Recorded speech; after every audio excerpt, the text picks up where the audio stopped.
বেরিয়ে পড়লাম স্বামী সন্তানকে নিয়ে অনেক দিন পর একটু ঘুরু করতে। বেশ কয়েকদিন থেকেই মনটা টানছিল ওখানে যাব ওখানে যাব। চলুন, ভালো লাগবে আজকের এই ভিডিওটা আর এবং ওখানে গিয়েও ট্রেন পথ সব কিছু পেরিয়ে 2 ঘন্টা ধরে ট্রেন পথ পেরিয়ে এসে নেমে পড়লাম বেলুড় মঠে। বেলুড় মঠে নেবে সোজা টোটো করে চলে এলাম একেবারে লঞ্চ ঘাটে। লঞ্চ ঘাটে এসে আমরা লঞ্চ আসার জন্য মা গঙ্গার বুকে পরেই চলে এলাম রানী রাসমণির সৃষ্টি। উনি পত্তন করে গিয়েছিলেন এই মন্দির, মা কালীর মন্দির। তা সেখানে চলে এলাম প্রায় 80 বছরে একবার করে। ইচ্ছা হয়, মনে হয় যেন মা দুহাত তুলে ডাকছেন, আয় রে আয়, আমার কাছে আয়। তো যাই হোক, তাই চলে এলাম এইখানটাতে। এসে বাবি বলল, দেখো মা, এখান থেকে মন্দিরটা ভীষণ সুন্দর দেখা যাচ্ছে, কারণ ভেতরে কোনো পিক নেওয়া যায় না। তার সঙ্গে এসছে আমার মা, বাবা এবং আমার ভাইপো। মা এখানে দাঁড়িয়ে আছে, ওখানে বাচ্চুবাবু আর আমার ভাইপো দাঁড়িয়ে আছে, আর আমি এখানে, আমরা একটু এখানে বিশ্রাম নিচ্ছি। তো এই দেখুন, আমি এই কাপড়টা পরেছি। দক্ষিণেশ্বরে পুজো দিয়ে কিছুটা ঘোরাঘুরি করে ওখানে একটু চা খেয়ে তারপরেই চলে এলাম আবারও লঞ্চে। দুজনে মিলে চেপে পড়েছি লঞ্চে। বাবি আর আমি একটু গল্প করছি। এই কাপড়টা আমি পরেছি, বাবি একটা কাপড়। এইবার দক্ষিণেশ্বরের মন্দিরের কিছু অংশ আপনাদের সঙ্গে শেয়ার করি। যদিও এখন আমি যাচ্ছিলাম লঞ্চে করে, কিন্তু এই পিকটা আপনাদের না দেখালেই নয়, তাই জন্যই দেখালাম। কি সুন্দর দেখুন চারিপাশটা। এখানটা লঞ্চ থেকে কলকাতার দ্বিতীয় হুগলি সেতু দেখতে ভারী মজা লাগছিল, ভীষণই সুন্দর লাগছিল। যখন এই সেতুর নিচে দিয়ে আমাদের লঞ্চটা যাচ্ছিল, আরও অপরিসীম, আরও মধুর হয়ে উঠেছিল। এবং দেখা যাচ্ছিল সেই টাইমে দূর থেকে অনেক অপেক্ষা মানুষ দাঁড়িয়ে আছেন আবারও এই লঞ্চটায় চাপবেন বলে। এবং দূরে ওই যে মায়ের মন্দির। ভাবি এখানে এসে দাঁড়িয়ে পড়লো, দেখছি কি করছে, ঘুরে দেখছি না নেই। হঠাৎ করে তাকিয়ে দেখি দোকানে সারি সারি দোকান, যেমন তীর্থস্থানে হয়, বেড়াতে গেলে যেমন আমরা দেখতে পাই, দুধারে অগণিত দোকান। তো এর কাছে দাঁড়িয়ে পড়েছে। এই কুলোর মধ্যে মায়ের একটা মুখ ওর পছন্দ হয়েছে, মা ভবতারিণীর মুখ। তো চলুন মা ভবতারিণীকে নিয়ে যাব। এই মুখে না ওই মুখে, আমি বললাম ওই মুখটাই ভালো। তো চলো, মায়া ভবতারিণীর দক্ষিণেশ্বরের মুখটা ঠিক এইরকমই, তাই জন্যই আমি এটা নিলাম। দক্ষিণেশ্বরে ঢোকার এটা গেট, এইখান দিয়ে ঢুকলাম। এই যে সকলে ঢুকছে দেখছেন, দূর দূরান্ত থেকে এখানে সকল মানুষ আসেন।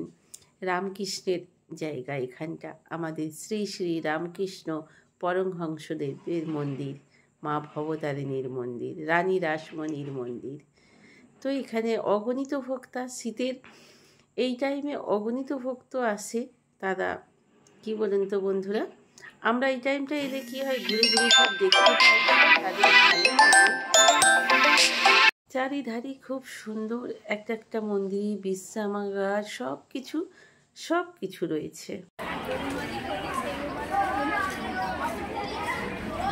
এখন একটু বাবি এখানে আদ্যাপীঠে এসে একটু বিশ্রাম পেয়েছে, তাই জন্য একটুখানি সাজুগুজুটা কমপ্লিট করে নিচ্ছে।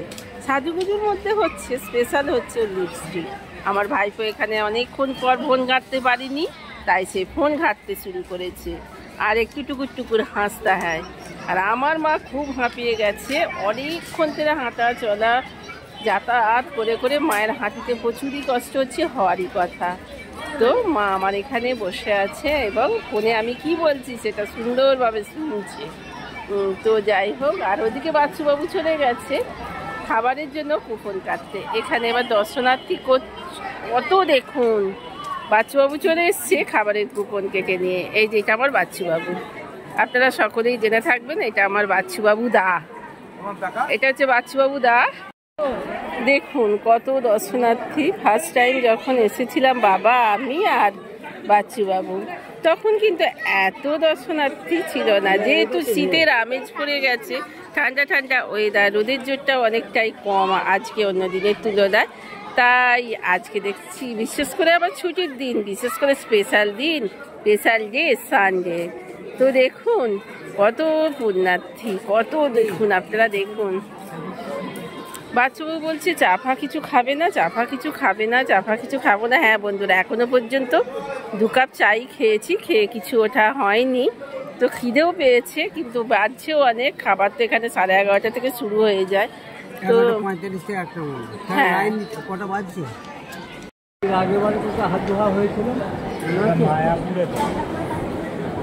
জল আছে তো এখানে। হ্যাঁ হ্যাঁ হ্যাঁ, পাতা ফেলতে গিয়ে তবে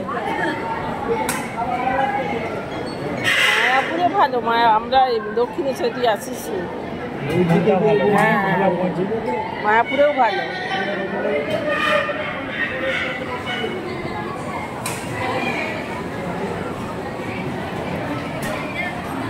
এখানে খাবারের পাতা দিয়ে দিয়েছে, প্রথমেই দিয়ে দিল একটা করে বেশ সুন্দর বেগুনি। খিদে পেয়েছিল, বেগুনিটা এক কামড় দিয়ে দিয়েছি। তারপরে এলো বেগুনির সাথে পোলাও, তারপরে দিয়ে দিল ভাত আর আলু সয়াবিনের তরকারি।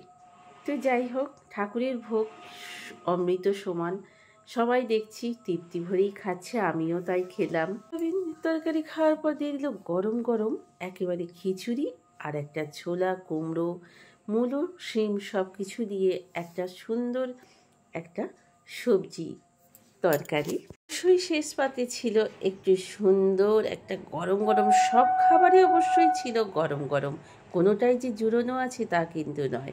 শীতের আমেজে ভালোই লাগছিল, আর খিদেও পেয়েছিল অপরিসীম। মায়ের প্রসাদ অমৃত সমান লাগলো। শেষ পাতে পায়েস আর চাটনি।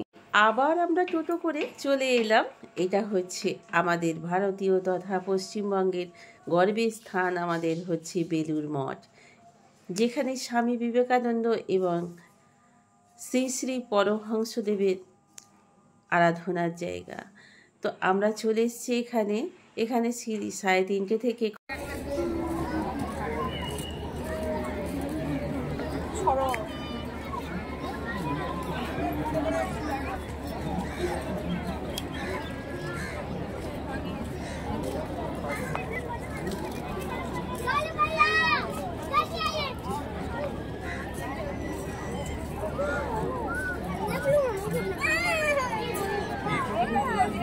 বাড়িতে নেমে পড়েছি। শরীরটা খারাপ লাগছিল, বাবু একটু কোল্ড ড্রিঙ্কস কিনলো।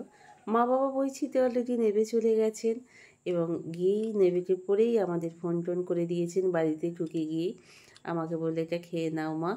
ও একটা কিনছে, ওরা দুজনাই খাবে বলে আমাকে অবশ্যই এটা গোটাটাই খেতে হবে। তো চলুন বন্ধুরা, আজকের ভিডিওটা এই পর্যন্তই থাক।